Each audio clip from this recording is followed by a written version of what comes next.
Number one అంటారు. అసలైన number one Guru Kashi university. మీరు అంటున్నారు ఇరాన్ని మిమ్మల్ని ఇజ్రాయెల్ వాళ్ళు కొడుతున్నారని. మీరు కంప్లెయింట్ చేస్తున్నారు యూఎన్‌లో వచ్చి. మీరేమంటున్నారు? మీరు అంటున్నారు Israel has no right to exist. ఒక దేశం ఉండకూడదంట. అవును. మీరెవరండి చెప్పడానికి అది? అదే వాళ్ళ మనుగడ కోసం ఇప్పుడు చేస్తున్నారు కదండీ. అదే. సో, దే సర్వైవల్ అంతే.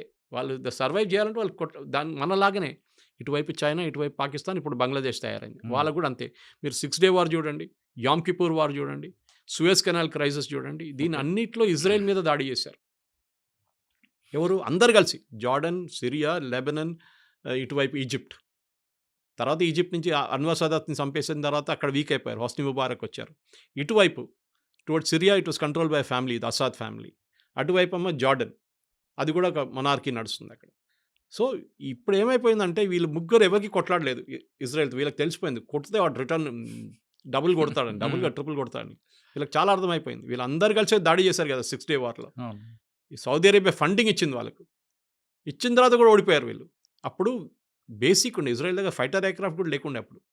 ఏదో అమెరికా ఇచ్చిన కొన్ని ప్లేన్లు ఉండే అంతే. ఇప్పుడు చూడండి ఈ ఇరాన్ దాకా వెళ్ళి 1500-2000 కిలోమీటర్ తిరిగి వచ్చి కొట్టి రిటర్న్ వస్తున్నారు. అది ఒక్క ప్లేన్ కాదు. మొన్న కొట్టిందంటే ఫస్ట్ దాంట్లో 200 ప్లేన్లు. And they didn't lose a single one. ఇప్పుడే మొత్తం డిఫెన్స్ వాళ్ళ ఎయిర్ డిఫెన్స్ కొట్టుపడేశారు. They having total dominance of the skies. అదే ఈవెన్ ట్రంప్ కూడా చెప్పారు చూడండి. సార్ ట్రంప్ పాకిస్తాన్ వైపు వెళ్ళడం, ఆయనకి లంచ్ పెట్టడం, ఆ పాకిస్తాన్ ఎయిర్ బేస్ వాడుకోవడం వెనక ఉద్దేశం ఇరాన్కి సపోర్ట్ చేయమని ఇండైరెక్ట్గా పాకిస్తాన్ ప్రధానమంత్రి ఎవరండి? మునీర్. షాబాజ్ షరీఫా. ఆ. ఆయన ఎందుకు విలువలేరండి? అదే మునీర్ అంటే ఆర్మీ ఆఫీసర్, గతంలో ఐఏఎస్ఏ అది హెడ్ బ్యాక్గ్రౌండ్. ఆఫ్ స్టేట్ని పిలవాలి కదా ఇప్పుడు. అవును. డిన్నర్ మీరు ఎవరిని పిలుస్తారు?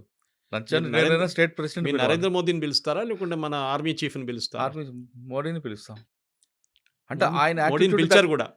కానీ మోడీని పిలిచారు. ఇక్కడ మునీర్ అనే వ్యక్తి ఐఏఎస్ఏ బ్యాక్గ్రౌండ్ అన్నీ ఉన్నాయి కాబట్టి ఐఎస్ఐ వాళ్ళు పాకిస్తాన్లో అల్లా అండ్ ఆర్మీ రూల్స్ అవును. అంతే. వీళ్ళిద్దరే నడిపిస్తారు పాకిస్తాన్. అందరికి తెలుసు. ఆ రోజు కూడా క్రైసిస్ జరిగినప్పుడు మీకు గుర్తుంటుంది. జేడీ వాన్స్ మాట్లాడింది అసీం మునీర్తో. Um. He didn't speak to Shahbaz Sharif. తర్వాత మాట్లాడంటున్నారు. అది కొంచెం ఫేస్ సేవింగ్ ఎక్సర్సైజ్ అది. ఉమ్. కానీ ఇండియాతో మాట్లాడినప్పుడు ఈ spoke to prime minister Modi. Correct. ఎందుకంటే పవర్ ఎవరి దగ్గర చూస్తున్నారు. పాకిస్తాన్ భయం మునీర్ దగ్గర పవర్ ఉంది. పవర్ ఉంది. వీళ్ళకి భయం ఏంటంటే సార్ మీరు చెప్పింది ఒక బేస్ ఇస్ వన్ ఆబ్జెక్టివ్. అది వాళ్ళు ఎప్పుడైనా వాళ్ళ పక్కన ఖతార్ల బేస్ ఉంది. ఇంత పెద్ద బేస్ ఉంది వాళ్ళ దగ్గర. ఉమ్. ఒక సంవత్సరానికి దాని మెయింటెనెన్స్ కాస్ట్ $6 బిలియన్. ఓ. ఉమ్. ఎవరు పే చేస్తున్నారు? ఖతార్ గవర్నమెంట్ పే చేస్తున్నారు. ఆలోచించండి. యూఎస్ బేస్ని మెయింటైన్ చేసుకోండి ఖతార్. ఎందుకంటే వీళ్ళకి తెలుసు యూఎస్ ఉన్నదాకా మా మీద చేయబెట్టడు. Qatar is the foundation of terrorism. అందరికి తెలుసు. ఉమ్. అది ముస్లిం బ్రదర్హుడ్ కానివ్వండి, అల్ఖాయిదా కానివ్వండి, ఐసిస్ అందరూ ఈవెన్ హమాస్ లీడర్స్ కూడా అక్కడే కూర్చుంటారు. కానీ వాళ్ళు ముట్టరు. యూఎస్ కూడా ముట్టరు. కానీ మన దగ్గరకు వచ్చినప్పుడు ఈ ప్రాబ్లం వచ్చినప్పుడు పాకిస్తాన్ అసీం మునీర్ ఎందుకు పిలిపించారంటే మెయిన్లీ వాళ్ళ దగ్గర న్యూక్లియర్ మిసైల్స్ ఉన్నాయి. ఏ న్యూక్లియర్ మిసైల్ అసెంబుల్ చేసి పెట్టరు. న్యూక్లియర్ వార్ హెడ్ సపరేట్గా ఉంటుంది, మిసైల్ సపరేట్గా ఉంటుంది. This is the delivery system.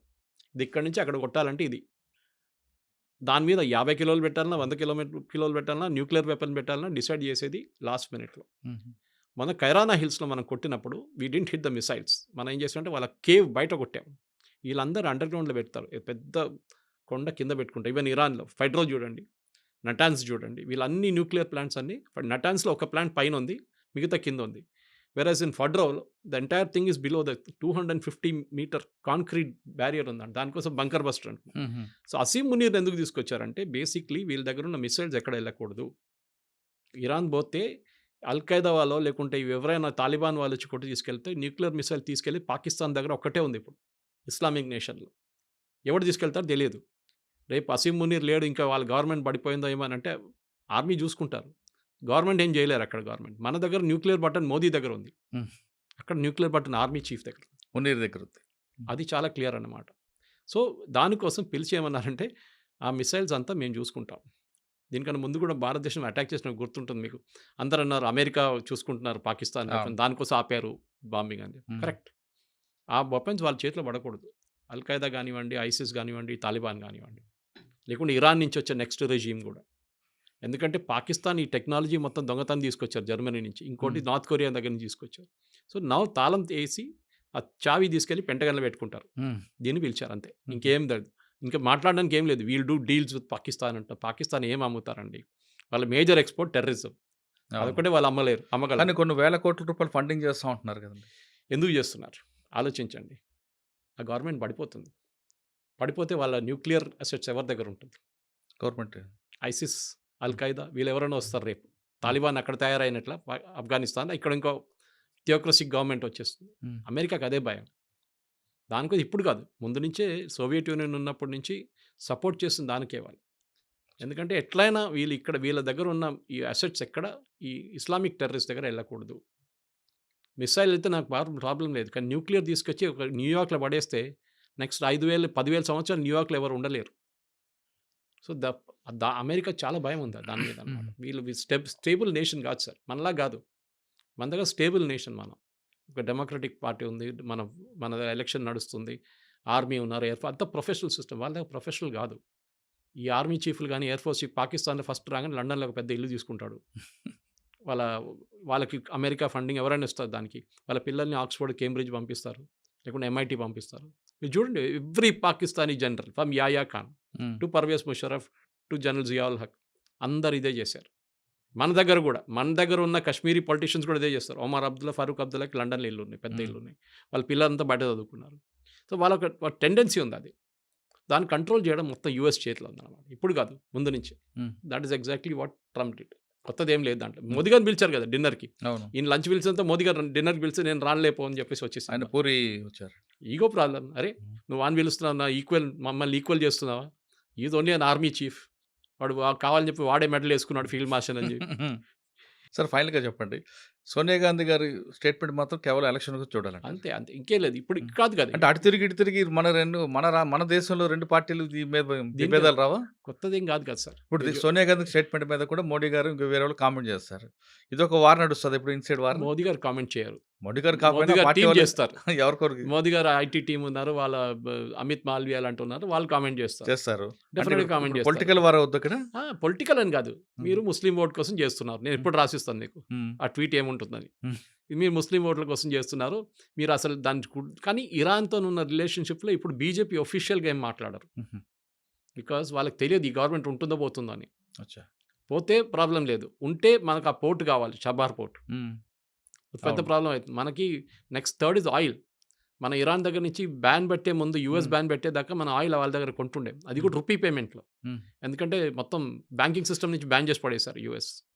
So rupee payment ఇచ్చి మనం తెచ్చుకున్నాం. దాని తర్వాత బియ్యం తీసుకున్నారు మన దగ్గర నుంచి. బియ్యం తీసుకుని మనకు క్రూడ్ ఆయిల్ ఇచ్చారు. సార్ ఇప్పుడు ఈ వార్ చూస్తుంటే కొంతకాలం ఎప్పటికైనా ఆగే కనిపిస్తుందా, లేదంటే దీనివల్ల ఇంకొంచెం ముందుకెళ్ళే అవకాశం ఉందా? అల్టిమేట్గా ఏమైనా ఫ్యూల్ రేట్ పెరిగే అవకాశం ఉంటుంది? క్రూడ్ ఆయిల్ రేట్ ఎప్పుడు పెరగదండి. ఒకటి, క్రూడ్ ఆయిల్ ఎప్పుడు రేపటి కోసం ఇవాళ కొనాం మనం. ఒక ఇయర్లీ కాంట్రాక్ట్ ఉంటుంది. ఓకే, అది మొత్తం మన 1 ఇయర్కి కాంట్రాక్ట్ సైన్ చేసుకుంటాం. అది ఎవరైనా ఉన్నాయి, సౌదీ అరామ్కోతోనో లేకుంటే వెనిజువేలాతోనో, ఇప్పుడు యూఎస్ వాళ్ళు కూడా సప్లై చేస్తున్నారు మనకి. ఇరాన్ మన దగ్గర ఐ థింక్ మనం లెస్ దాన్ అసలు కొనట్లేదు ఇరాన్ దగ్గర నుంచి, బ్యాన్ ఉన్న దానికి. ప్రాబ్లం ఎక్కడ వస్తుందంటే స్ట్రేట్ ఆఫ్ హార్మూజ్ అని ఉంది, మీరు చూసుంటారు. ఆ ఇరాన్ పక్క నుంచి, ఇరాక్ పక్క నుంచి వచ్చి ఒక స్ట్రేట్ ఆఫ్ హార్మూజ్ ఉంది, చిన్న వాటర్వే. అక్కడి నుంచి చాలా ఈ పెద్ద పెద్ద కార్గో షిప్స్, ఈ ఆయిల్ షిప్స్, కంటైనర్ షిప్స్ అక్కడి నుంచి ట్రావెల్ అవుతుంది. అది ఎక్కడైనా బ్లాక్ అయితే, అక్కడైనా బాంబ్ జరిగితే then definitely they will be an impact. కానీ మన దగ్గర స్ట్రాటజిక్ ఆయిల్ రిజర్వ్స్ అని మోదీ గారు గవర్నమెంట్ వచ్చేకన్నా ముందు మన్మోహన్ సింగ్ గవర్నమెంట్ నుంచి స్టార్ట్ చేశారు. మోదీ గవర్నమెంట్ ఆల్సో ఇంప్లిమెంట్ చేస్తారు. స్ట్రాటజిక్ ఆయిల్ రిజర్వ్స్ ఏంటంటే మనకు ఒకటి వైజాగ్ వైపు ఒకటి, లొకేషన్ చెప్పట్లేదు గవర్నమెంట్, ఇంకోటి మ్యాంగ్లూర్ వైపు ఒకటి పెద్ద రిజర్వ్ ఉంది అండర్ గ్రౌండ్. మీరు ఆలోచించకుండా పెట్రోల్ బంక్కి వెళ్తే మన ఒక అండర్ గ్రౌండ్ రిజర్వ్ ఉంటుంది, దాంట్లో ఒక 2,000-3,000 లీటర్లు ఉంటుంది. ఇది లక్షల లీటర్లు ఉంటుంది అన్నమాట under ground tanks. Under ground tanks ఏం చేస్తారంటే ఆయిల్ రేట్ తగ్గిన టైంలో తీసుకొచ్చి దాంట్లో పడేస్తారు. ఆయిల్ రేట్ ఎంత పెరిగినా కానీ ఒక 3 నెలలు నడిచిపోతుంది మనకి దానికి. ఆ రిజర్వ్ మళ్ళీ రీఫైన్ చేసుకొని మనం యూజ్ చేసుకోవచ్చు. సో మన దగ్గర స్ట్రాటజిక్ రిజర్వ్స్ ఉంది. ఈవెన్ యూఎస్ మెయింటైన్ చేస్తారు. రేట్ ఎక్కువైనప్పుడు వాళ్ళు ఆయిల్ రిలీజ్ చేస్తారు మార్కెట్లో, ఉల్లిపాయలాగా అనమాట. ఉల్లిపాయలు కోల్డ్ స్టోరేజ్ ఎందుకు పెట్టుకుంటారు?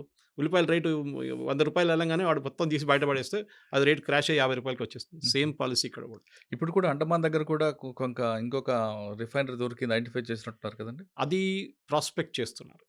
అది ఇంకా రిఫైనింగ్ స్టేజ్కి, డ్రిల్లింగ్ స్టేజ్కి రాలేదు, ఇంకా ప్రాస్పెక్టింగ్ అంటారు దాన్ని. ఈ ఆయిల్ వెల్స్లో ఎట్లా ఉంటుంది సార్ అంటే, ఒక 100 వెల్ డ్రిల్ చేస్తే దాంట్లో 3-4 పనికి వస్తాయి. మిగతా దాంట్లో లేదని కాదు, ఉంటుంది. కానీ అది కృష్ణా గోదావరి బేసిన్లో చూసాం మనం, బాంబే హైలో చూసాం. డ్రిల్ చేస్తే అన్ని సక్సెస్ఫుల్ అని కావాలని లేదు. ఇది మన బోర్వెల్ లాగా ఉంటుందన్నమాట. మీరు బోర్వెల్ ముందు 600 తవ్వుతారు, నీళ్ళు వస్తాయి. దాని తర్వాత డ్రై అయిపోతాయి. అప్పుడు ఏం చేస్తాం, మళ్ళీ 1000 తవ్వుతారు, అప్పుడు మళ్ళీ కొంచెం నీళ్ళు వస్తాయి. మళ్ళీ మీరు అంతా నీళ్ళంతా గుంజుకుంటాం, మళ్ళీ అది డ్రై అయిపోతుంది. ఆయిల్ కూడా అంతే. సో ఒక సోర్స్ నుంచి కంటిన్యూస్గా ఆయిల్ రావాలంటే that well should be really good. దానికి హైడ్రోకార్బన్ అనాలిసిస్ ఉంటుంది, సర్వే ఉంటుంది, చాలా సైంటిఫిక్ మెథడ్స్ ఉంటుంది. దాని తర్వాత అది కమర్షియలీ వయబుల్, అంటే బయటికి తీసి అమ్మడానికి మనం ఖర్చు పెట్టే కాస్ట్ ఈ రెండు ఉంటుంది అనమాట. సో వేదాంత లాంటి కంపెనీస్లు, లేకుంటే అదానీ లాంటి కంపెనీస్, అంబానీ లాంటి కంపెనీస్ ఏం చేస్తారంటే వీళ్ళు ఒక 50 వెళ్ళు తీసుకుంటారు గవర్నమెంట్ ఆఫ్ ఇండియా నుంచి. మేము ప్రాస్పెక్ట్ చేసి మేమే డ్రిల్ చేస్తాం. ఫెయిల్ అయితే ఫెయిల్ అయింది, కానీ ఏదో సర్వే చూపిస్తుంది అక్కడ ఆయిల్ ఉంది, హైడ్రోకార్బన్స్ ఉంది అని చెప్పేసి అది చేస్తున్నారు. సో బహుశా ఉండొచ్చు, కానీ అది ఎంత క్వాంటిటీ ఉందో ఎంత ఉంటుందో హర్దీప్ సింగ్ పూరి గారు మన స్టేట్మెంట్ కూడా ఇచ్చారు.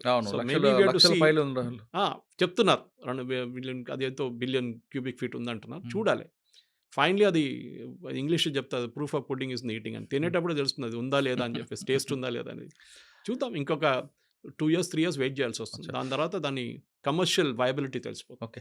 సార్ ఫైనల్గా చెప్పండి, ఈ వార్కి ఫుల్ స్టాప్ ఇప్పుడు అంటారు? పడుతుందా పడదా లేదా? ఇంకా నెల గతంలో మనకి లోపల గుర్తుండొచ్చు, నెల లోపల ఇరాన్ ఇరాక్ వార్ నడిచేది గతంలో. ఆ టైప్లో ఇది ఉంటుందా?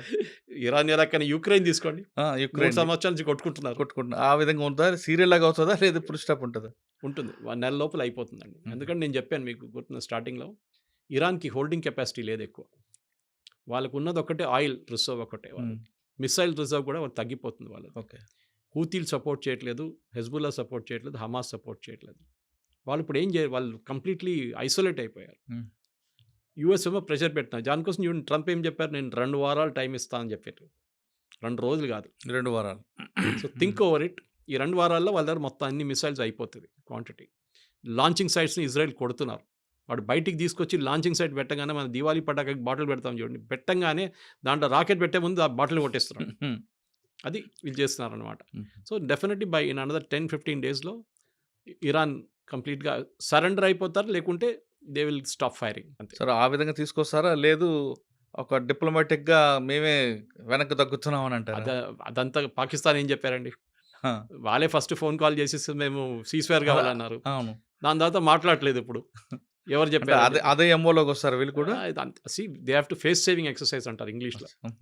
మేము ఓడిపోలేదు, మేము కొంచెం వాళ్ళ భయపడతారు ఇజ్రాయెల్ వాళ్ళు మమ్మల్ని, దానికోసం మేము కొంచెం వెనక్కి దిగామంటారు. ఇజ్రాయెల్